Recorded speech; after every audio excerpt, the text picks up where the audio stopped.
কন্যা।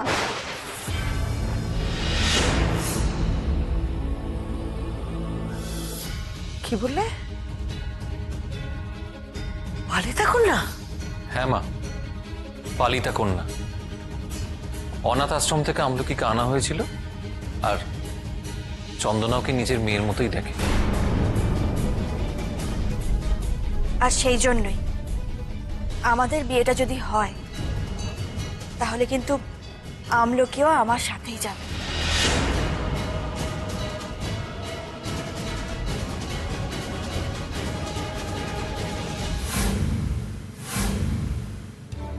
এটাই মোক্ষম সুযোগ।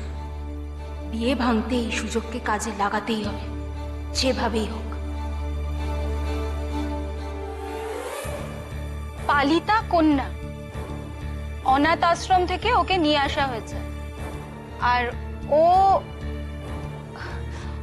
ও আমাদের বাড়িতে তোমার আর দাদার মেয়ের পরিচয় থাকবে, রাইট?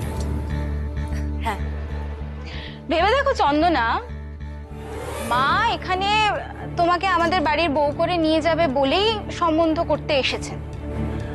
হ্যাঁ, যদিও মা জানতেন যে আত্মীয়দের কাছ থেকে, অনেকের কাছ থেকে অনেক রকম কথা শুনতেই হবে মাকে। কেউ হয়তো এরকম বলবে যে এ বাবা এত ভালো ছেলে, তার জন্য এরকম একটা মেয়ে, মানে শেষ পর্যন্ত বিধবা মেয়ের সাথে, বুঝতেই পারছো। আর হোক যে খেয়ে কত কি বলবে আমি জানি না, সেগুলো হজম করা যায়, মেনে নেওয়া যায় সেগুলো, কিন্তু পালিতা কন্যাকে নিয়ে যাবে।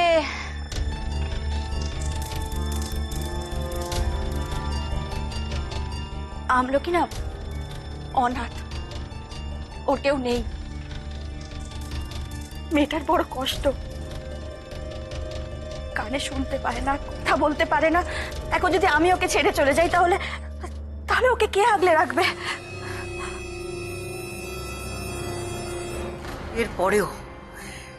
এরপরেও তুমি মন থেকে চাইছো যে এই বিয়েটা হোক?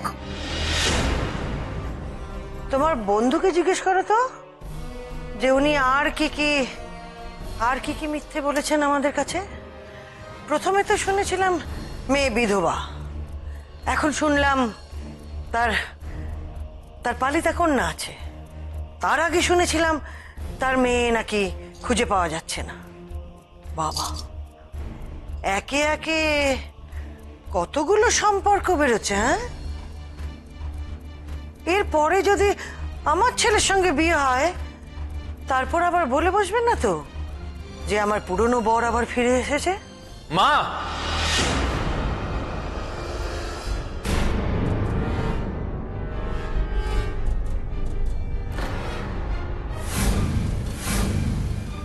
মা তুমি এই কথাগুলো চন্দনার বাড়িতে দাঁড়িয়ে বলছো, খেয়াল আছে তো? ওকে একটু সম্মান দাও, সম্মান দিয়ে কথা বলো। গৌরব, আমি এখানে আসতে চাইনি, শুধু তোর বাবার। হ্যাঁ, এসে পড়েছো, এখন আর কিচ্ছু করার নেই, কিচ্ছু করার নেই এখন আর। কিন্তু যে কথাগুলো বলছো সেগুলো একটু ভেবে বলো। চন্দনার বাবার কতটা খারাপ লাগছে সেটা ভেবে দেখেছো একবারও? মার খারাপ লাগছে না? তুমি চুপ করো মা, একটু ভেবে দেখো। সত্যি বলতে কি, ওনারা কিন্তু আমাদের কোনো মিথ্যে কথা বলেনি। এই যে আমলকির ব্যাপারটা যদি লুকিয়ে রাখারই হতো, তাহলে আজকে আমলকিকে সবার সামনে কি ওনারা আনতেন না? চন্দনা আমলকি সম্পর্কে যে কথাগুলো বললো সেগুলো কি বলতো? ও তো এও বলেছে এই মেয়েকে আমাদের বাড়িতে নিয়ে যাবে, আমাদের সঙ্গে একসঙ্গে রাখবে। না না না, সেটা হতে পারে না গৌরব। এই বিয়েতে আমি মত দিয়েছি ঠিকই, কিন্তু এই খামখেয়ালিপনা বরদাস্ত করব না। কিন্তু করবি, চন্দনার মা কি করে মেয়ের থেকে দূরে থাকতে পারে বলো? আর ওর নিজের মেয়েকে যখন খুঁজে পাবে তখন ও কাকে নিয়ে থাকবে? আমলকিকে না নিজের মেয়েকে? দুজনকে। আমি তো মা। না না চন্দনা, সেটা হতে পারে না। হয় তুমি আমলকিকে নিয়ে আমাদের বাড়িতে যাবে, তা না হলে নিজের মেয়েকে নিয়ে আমাদের বাড়িতে যাবে। দুজনকে একসঙ্গে আমি কিছুতেই থাকতে দেবো না। ওটা আমার বাড়ি, অনাথ আশ্রম নয়। এবার তুমি কি ডিসিশন নেবে সেটা তোমার ব্যাপার। আচ্ছা মা, তুমি নিজে একজন মা হয়ে আরেকজন মায়ের সম্পর্কে কি করে বলছো এই কথাগুলো? হ্যাঁ, আমি বলছি। দেখো, আমি তো শুনেছি যে এই বিয়েতে নাকি আমার যদি মত না থাকে তাহলে ও বিয়ে করবে না বলেছে। তাহলে আমি এটাই বলছি যে আমি যে শর্ত দিয়েছি সেটা যদি না মানে তাহলে এই বিয়েতে আমিও থাকবো না।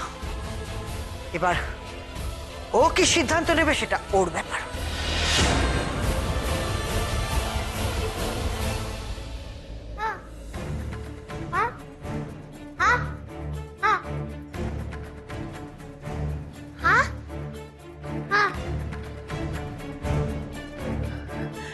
গৌরব, একটা কথা বলি তোকে, তুই ওকে ভালোবাসিস বলেই তো এতগুলো কথা বলছিস। এবার আমিও দেখতে চাই ও তোকে ভালোবেসে কি করতে পারে।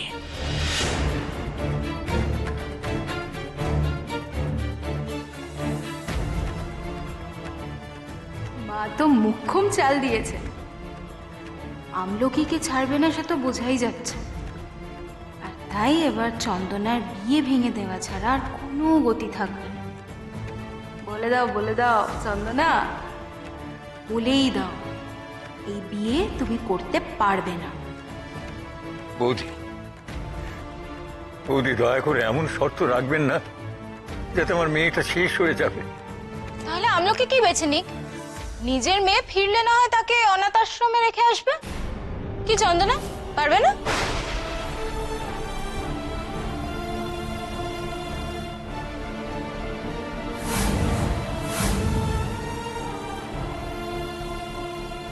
মেজ বৌদি, তুমি কি বলছো এসব?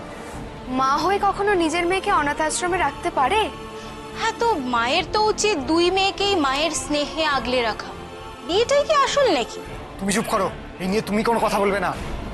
মেসা শান্ত হও, এটা অন্য লোকের বাড়ি। ও আমায় বাধ্য করছে।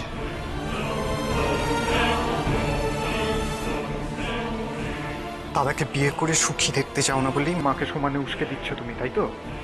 কি ভাবছো আমি কিছু বুঝতে পারি না? আর কত নিচে নামবে নীরা? মনে রাখো তোমারও একজন সন্তান আছে, একদম তাকে যদি তোমার থেকে কেউ আলাদা করতে চায় তুমি মানতে পারবে তো? বুমির সাথে এই মেয়েটা তুলনা করছো। বেশ, যখন এখনো কোনো উত্তর পেলাম না তখন ধরে নিচ্ছি আমার শর্তেও রাজি নয়। আমিও বলে দিচ্ছি এই বিয়েতে আমার থাকা কোনোভাবেই সম্ভব নয়। ঠিক আছে, তোমার শর্তেই মানা হবে, এই বিয়ে হবে। আর বিয়ের পর তোমার শর্ত মতন চন্দনা শুধু একজনকেই ওই বাড়িতে নিয়ে যেতে পারবে, আর সেক্ষেত্রে সেটা হবে চন্দনার নিজের মেয়ে। এ তুমি কি বলছো গৌরব? তুমিও তো আমলকিকে ভালোবাসো। ওর বাবা নেই, মা নেই, ও কোথায় যাবে? তুমি একবারও সে কথা ভাবলে না?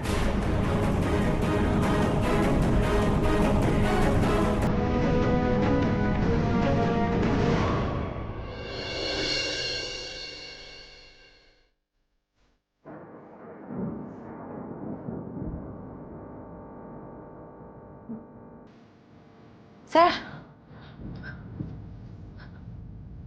স্যার আপনাকে একটা কথা বলবো। বলুন। বলছিলাম ওনাকে তো অপারেশনের জন্য অজ্ঞান করবেন, এই সুযোগে ওনাকে পুলিশে ধরিয়ে দিন, এটাই ঠিক হবে স্যার। পুলিশ যখন ওকে দুদিন বাদে ছেড়ে দেবে, আমাকে কাজের খাতিরে এই গ্রামে আসতে হয়, রাত বিরেতে বাড়ি ফিরতে হয়, রাস্তাঘাটে না লোকটা খুব ভয়ঙ্কর। কিন্তু এখানে এত বড় অপারেশন, কি আর করা যাবে? এখানে যেরকম অপারেশন সম্ভব তাই করতে হবে। লোক বলতে তো আছে আমি আর আপনি। যান, আপনি পেশেন্টকে গিয়ে অজ্ঞান করুন।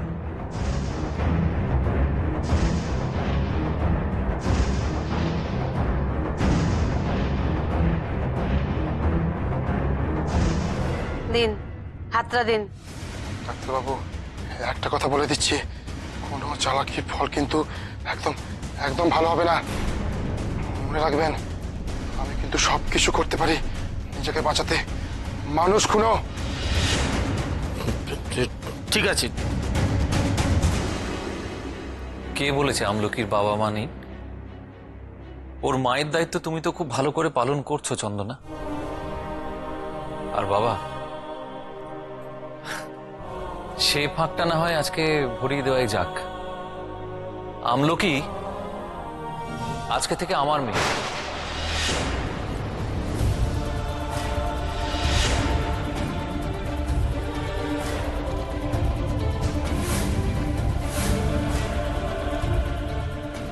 গৌরব, আমি বলছিলাম যে তুমি যা বলছো সেটা ভেবে বলছো? আমি কি না ভেবে কখনো কোনো কথা বলি? চন্দনা ঠিকই বলেছে যে আমি আমলকিকে খুব ভালোবাসি, তবে ও একটা কথা জানে না, আমি আমলকিকে আমার সন্তানের মতনই ভালোবাসি। ও যখন আমাকে জড়িয়ে ধরে, খিলখিল করে হাসে, আমার সত্যি মনে হয় যেন ও আমার সন্তান। বাবার ভালোবাসা তো মেয়েটা কখনো পায়নি সেইভাবে। তো ও যদি আমাকে ওর কাছে টেনে নিতে পারে, যদি আমাকে ওর বাবার জায়গায় বসায়, তাহলে ক্ষতিটা কি?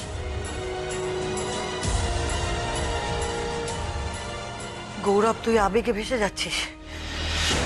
এই যে তুই বললি তুই না ভেবে কোনো কথা বলিস না, তাহলে তাহলে এ কথা বলছিস কেন?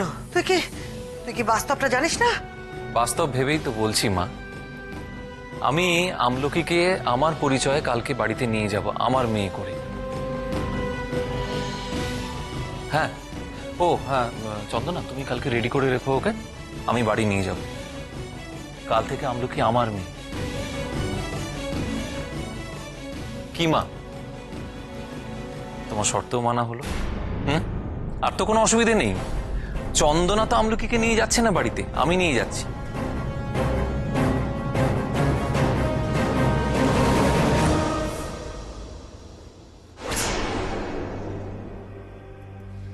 কিরে ফোকলা বুড়ি, আমাকে বাবা হিসেবে মেনে নিতে পারবি?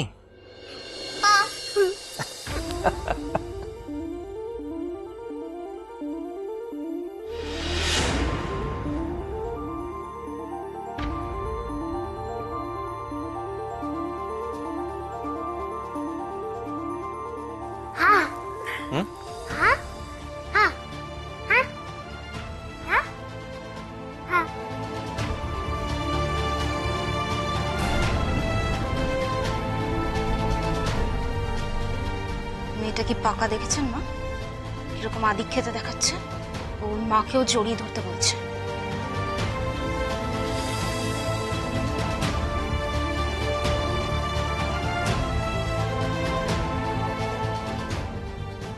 লজ্জা পেয়ে গেছে। নব পাঁজিটা বন্ধ করলি কেন? খুলছি একটা ভালো দেখে দিন ঠিক করতো। একটা দিন দেখেছিলাম, তবে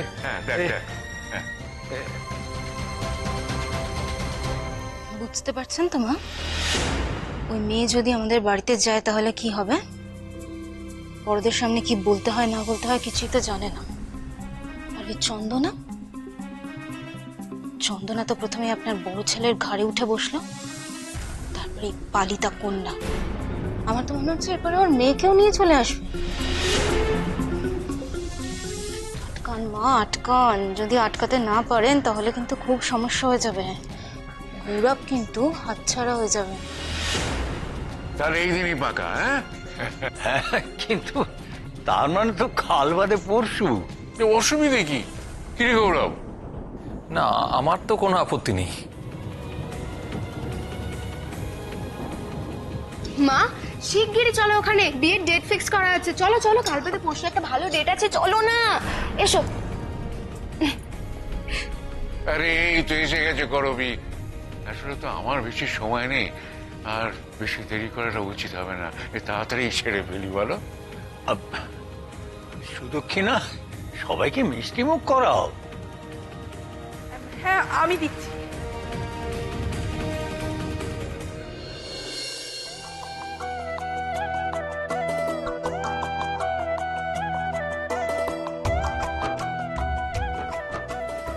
একটা খা একটা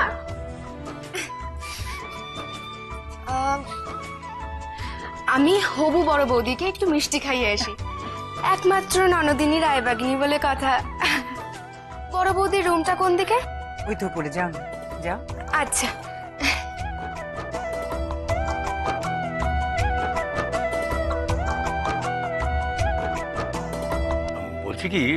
বলছি তাহলে কালকেই আমার বাড়িতে আশীর্বাদটা সেরে ফেলা যাক।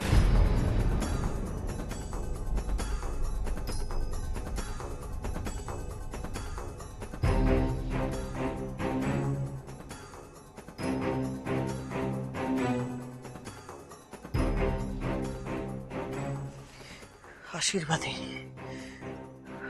আশীর্বাদে এই বিয়ে আমি আটকাবো। আমার কথা এরা শুনছে না, কিন্তু এমন একজন আছেন যার কথা সবাই শুনতে বাধ্য। কার কথা বলছেন আপনি? গৌরবের বাবাও তার কথা ফেলতে পারবে না। তিনি আর কেউ নন, গৌরবের পিসি।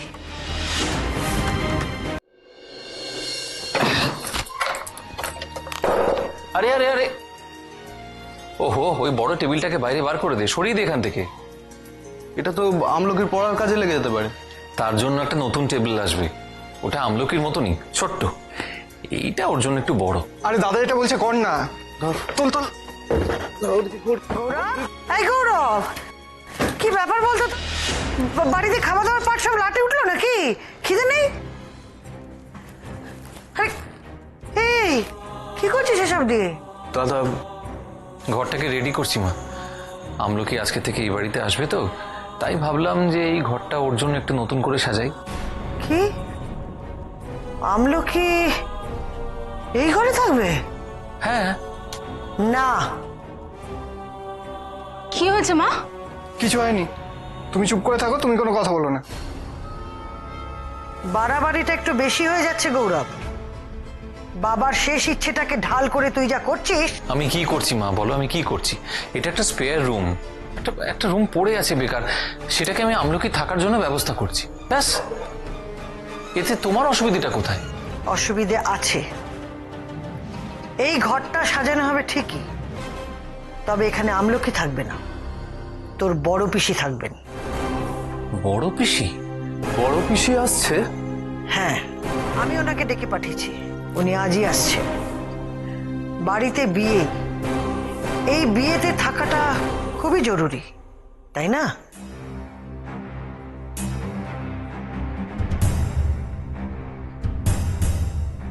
ব্যাস শুরু হয়ে গেল বাড়িতে অশান্তি। এসেই শুরু করে দেবে, কে কোন নিয়ম মানছে না, কে গন্ডগোল করছে, পুরো বিয়ে বাড়ির মজাটাই মাটি করে দেবে। সংলাপ, আরো কত কি যে মাটি হবে সেটা এখনো দেখা বাকি আছে। মা তো সব বলেছে বড় পিসিকে, আসুক না একবার বড় পিসি। গৌরবের ওই বিধবা মেয়েকে বিয়ে করার শখ একবারে ঘুচিয়ে দেবেন। যা দাপুটে মহিলা, হাড়ে দুব্ব গজিয়ে ছাড়বেন।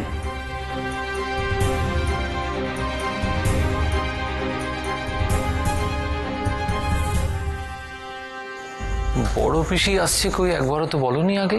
সবকিছু কি আগে থেকে বলা যায়? তুই কি আগে চন্দনার কথা আমাকে বলেছিস? দেখ, তোর বিয়ে, সেখানে তোর বড় পিসি আসছেন, এটাই তো। কেন, তুই কি চাস না তোর বড় পিসি তোর বিয়েতে আসুক? আমি আবার কখন এই কথা বললাম? আমি বলছি যে এই ঘরটাকে আমি একটা বাচ্চার ঘরের মতন করেই সাজাতে চাইছিলাম। আমলকি থাকবে তো এখানে, সেজন্য। আচ্ছা ঠিক আছে, এখন তুমি বলছো বড় পিসি এসে এই ঘরে থাকবে, ঠিক আছে, আমি তাহলে এখন অন্যরকম কিছু ভাবি, আর কি করবো। ভাববার কিছু নেই, এই ঘরটা একটা বাচ্চার ঘর হিসেবেই সাজবে। এই ব্যাপারে বাড়ির আর কারো কি কোনো বক্তব্য আছে?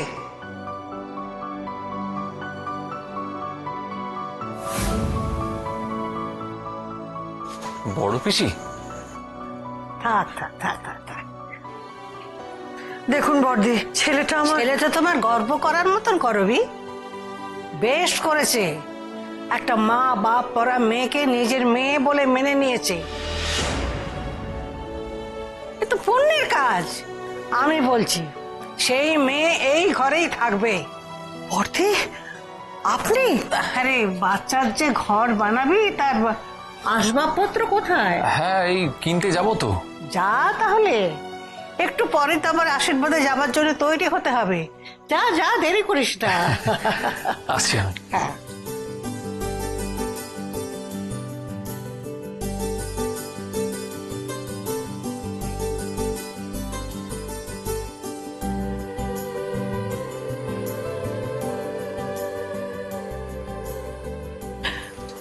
বড়দি, বড়দি, আপনাকে তো সব বলেছি, তারপরেও মেয়েটা বিধবা দিদি, সেটা কি আপনি মানবেন?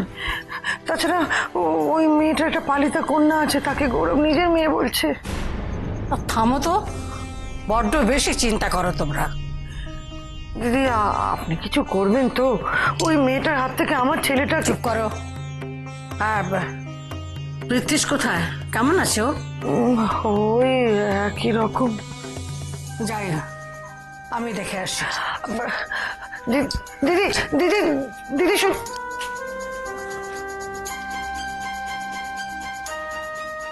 ব্যাপারটা কি হলো বলো তো? আমি এত কিছু বললাম, বড়দি তো পাত্তাই দিলেন না। আমি কি উলু বনে মুক্ত ছড়ালাম?